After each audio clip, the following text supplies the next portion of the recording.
Lux সুন্দরী প্রতিযোগিতার মঞ্চ থেকেই সবিজে পথ চলা শুরু অভিনেত্রী আজমানী হক বাদনের। সময়ের সঙ্গে তার ঝুলিতে যুক্ত হয়েছে অসংখ্য নাটক ও ওয়েব ফিল্ম। বড় পর্দাতেও রেখেছে নিজের স্বাক্ষর।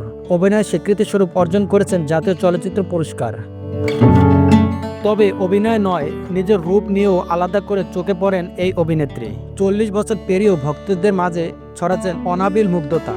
সাহসী উপস্থিতিতেও নেই কোনো দ্বিধা। কঠোর পরিশ্রমে নিজেকে ফিট রাখার পাশাপাশি রূপেও ধরে রেখেছেন উজ্জ্বলতা। সম্প্রতি অনুরাগীদের সামনে তুলে ধরেছেন নিজের ফিটনেস যাত্রার গল্প। জানালেন 78 কেজি থেকে 60 কেজিতে আসার অভিজ্ঞতা। সামাজিক যোগাযোগ মাধ্যমে পৃথক ছবি শেয়ার করে নিজের এই রূপান্তরের পার্থক্য দেখে সবাইকে চমকে দিয়েছেন এই অভিনেত্রী। ওজন কমানোর এই পথটা সহজ ছিল না জানিয়ে আজমানী হক বাদন লিখেছেন, 78 কেজি থেকে 60 কেজিতে আমি এটি করেছি।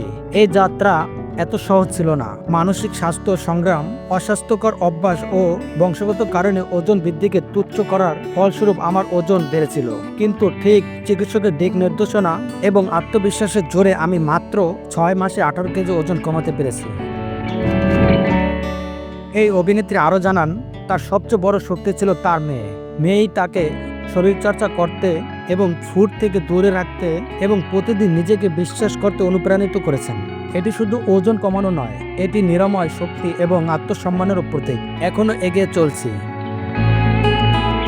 তবে বাদনের এই চেষ্টা ও এতটা ওজন কমানোর তার ভক্ত অনুরাগীরা বেশ চমকে গিয়েছেন। একজন লিখেছেন, ওয়াও, এটাও অনুপ্রেরণামূলক। আরেকজন লিখেছেন, সত্যি চমৎকার। বর্তমানে নির্মাতা তানিম নূরের নতুন সিনেমা বনলতা এক্সপ্রেস নিয়ে ব্যস্ত সময় পার করছেন। এটি হুমায়ুন আহমেদের কিছু উপন্যাস অবলম্বনে নির্মিত হচ্ছে। আপন নিউজ, ঢাকা।